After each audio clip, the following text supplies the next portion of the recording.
All right, restore. God is holy. So are we.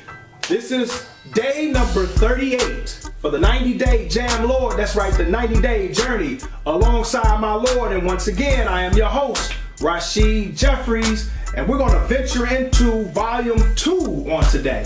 The previous volume, volume 1, has been completed, and today we'll start the first song of volume 2. Gotta let you know a little bit of history and review, about my childhood, about things that happened when I was growing up, about being ridiculed as a child, being bullied. I'm talking about physically bullied. I know bullying has expanded to just being talked about, and I was talked about, dogged out a lot. They talked about me until I cried. I remember, I don't know if I mentioned this, but I was voted class ugly in the 6th grade by the mock elections for my 6th grade class. That really affected me and my self-esteem. My self-esteem was low.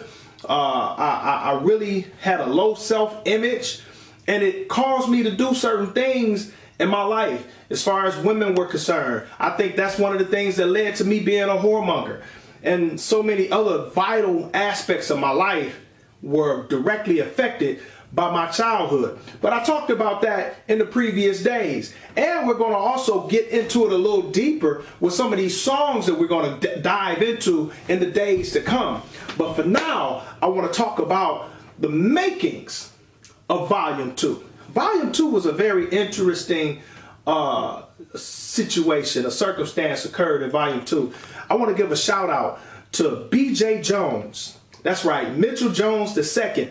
B.J. Jones is the guy who produced all the tracks for Volume 1, and he produced all the tracks for Volume 2 as well. As a matter of fact, it was my intention originally to have B.J. do all 63 songs in Sheet 63.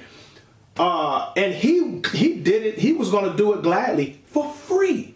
BJ told me he didn't want any money. He didn't want to get paid for it. I literally had to force BJ to accept my money to pay him because I felt like it was necessary. I felt like it was the right thing to do to pay him for his services, for doing all of these tracks for me. He did such a wonderful job, and I talked about how I beatboxed and he brought the tracks to life. But he was supposed to do all 63 of them. But I didn't feel comfortable with that, and I tried to get him some relief, some help. And so I contacted Waynbo. And Waynbo agreed to help out with the 63 songs. So as it turned out, BJ was supposed to do the first 2 volumes because that's when I had contacted Waynbo. BJ had already started Volume 2 by the time Waynbo came on board. I intended to have Waynbo do Volumes 3 and Volume 5. But something happened. There was a little mix-up, and I'll let you know about that in a second. But BJ did Volumes 1, 2, 4, and 6. A total of 42 songs. And Waynbo did Volumes 3 and 5, which is a total of 21 songs.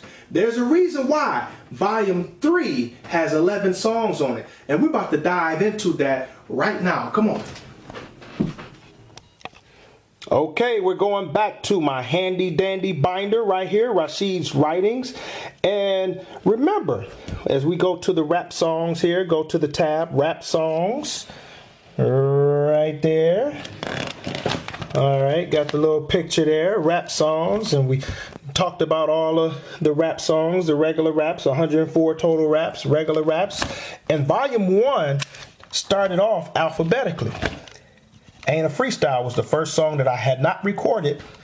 And so I did Ain't a Freestyle, and I kept going. Attention, a Child is Born. Got Believe It or Not on here. But for the Grace of God was From Darkness to Light. But then you got Can I Get a Witness? All right, Day by Day. All of that's Volume 1. Dead in Your Sins. Dear Papa, Volume 1. Don't Listen to the Beat was From Darkness to Light, but Every Head Bowed, Every Eye Closed, Volume 1. Everybody Come Up, Volume 1. Exceeding Great Reward was the last song on Volume 1. So Volume 2 starts off with Fathers Wanted, right? Fathers wanted, fathers needed. And so this is when Wayne-Bo came on board. Now, BJ had already done Fathers Wanted, and he was continuing to do the rest of the songs. But I had given Wayne-Bo the same CDs, all 6 CDs that I gave BJ, I gave Wayne-Bo. But Wayne-Bo operated differently.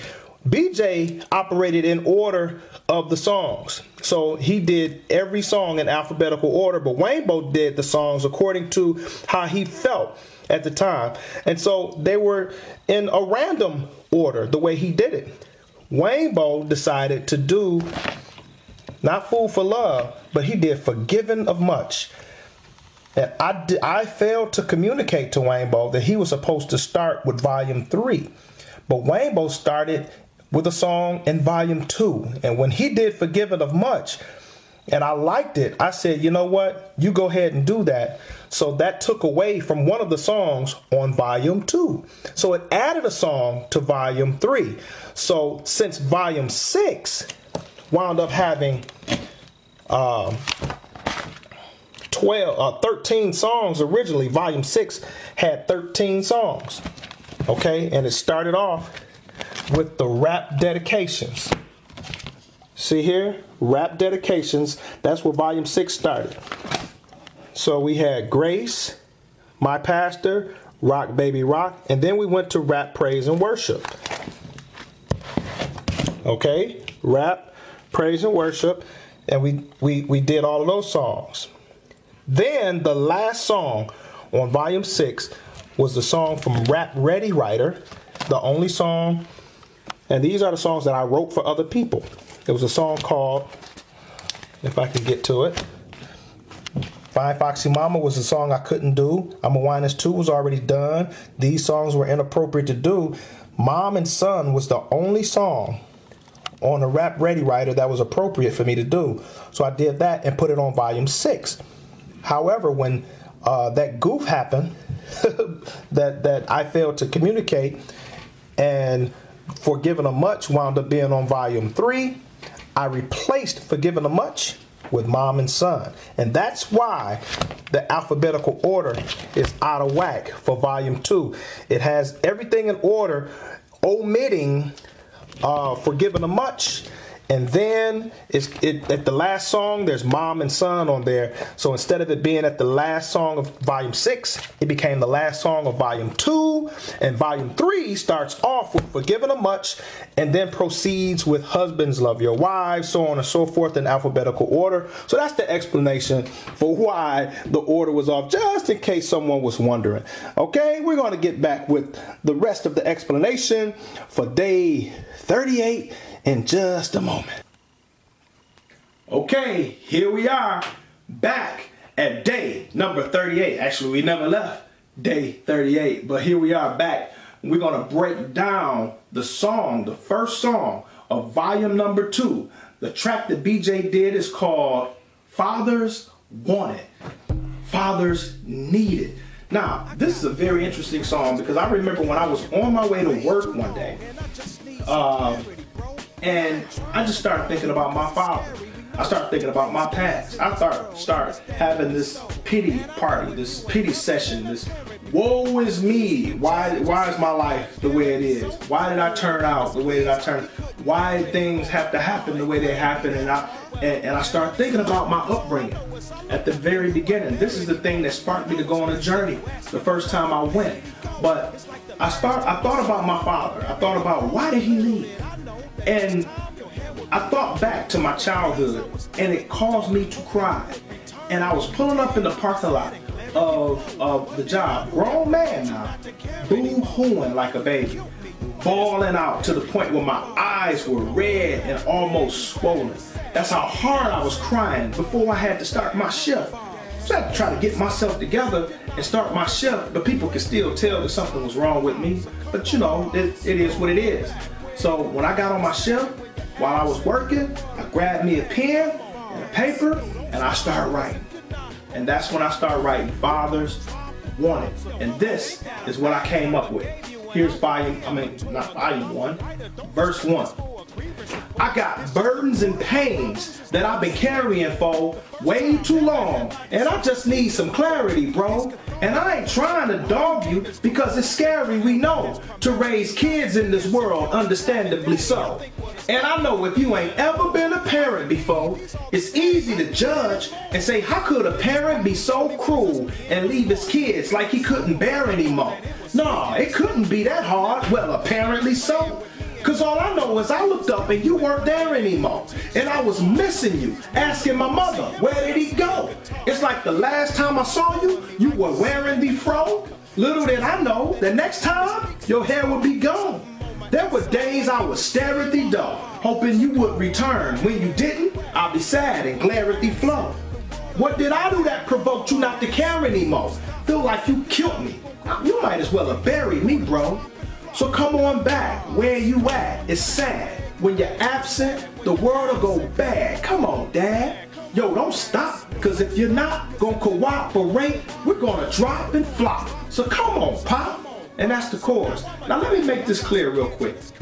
My father and I right now have a wonderful relationship. That is my guy. I got to know him later on in life as a man. And he apologized for the things that he did as a youth when we were kids, but he couldn't take that back. So he wanted to start all over where we are right now as a man, and I respected that. And I forgave him. And we moved on, and we have a wonderful relationship right now. He is an awesome grandfather to my children, spends a whole lot of time with them, does wonderful things with them. My children love him. So I just want to give a shout out to my dad, Billy. You the man. You all right with me, okay? I just wanted to tell the story because I believe this is going to bless somebody. Because I know there are a lot of people who grew up without their fathers and who have feelings about it and it affected them a certain way. And so I want to share my story, be transparent so that I can help somebody. Is that all right? You see, this is God's story as experienced through my life. Remember that. So this is going to help somebody. I pray that someone is set free and delivered after you listen to these lyrics to this song. We're going to get real with you real quick, all right? Okay, so second verse. Oh, man. So come on, Pop. I just drew a blank, so I have to go to my handy dandy binder. That's right. I forgot to introduce it today. And so we're going to introduce the handy dandy binder. We're going to go to Fathers Wanted.